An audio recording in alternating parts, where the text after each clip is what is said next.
As it's written, the mark of the beast is in their forehead or in their right hand. That's a figure of speech that means, what do you know? Do you know that Satan is the Antichrist? And if you know Satan's the Antichrist, whenever he appears, you're not going to worship him. You're going to stand against him with the gospel armor on and in place, as it's written in Ephesians chapter 6.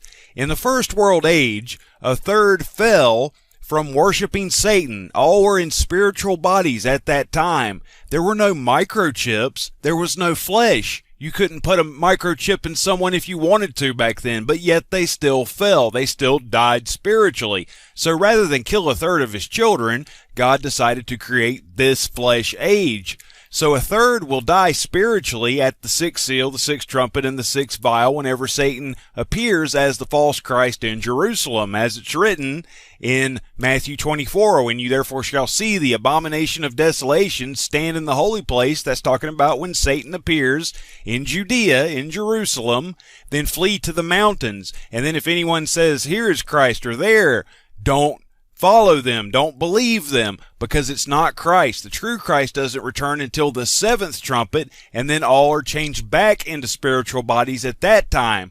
So think about it. In the first world age, Satan rebelled, and that's when he became the son of perdition. You can read of it in Ezekiel 28, and you can go all the way back to Genesis chapter 1. In the beginning, God created the heavens and the earth, period, and then the earth became void and without form because of Satan's rebellion. And you can read of those three world ages in 2 Peter chapter 3 as well.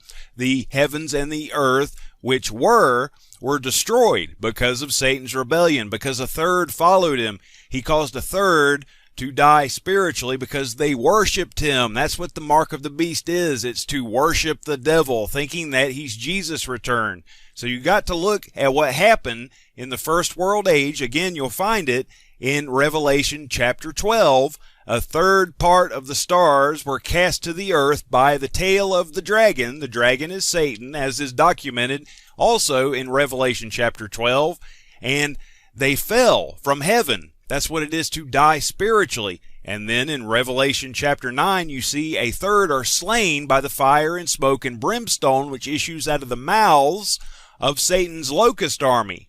And what is that? The lie that Jesus has returned. It's not really Jesus, though. It's Satan. So that's what the mark of the beast is. It can't be a microchip. It's in your forehead, and it's who you worship. It's what you know and what you don't know. If you don't have the seal of God, you're going to receive the mark of the beast in your forehead.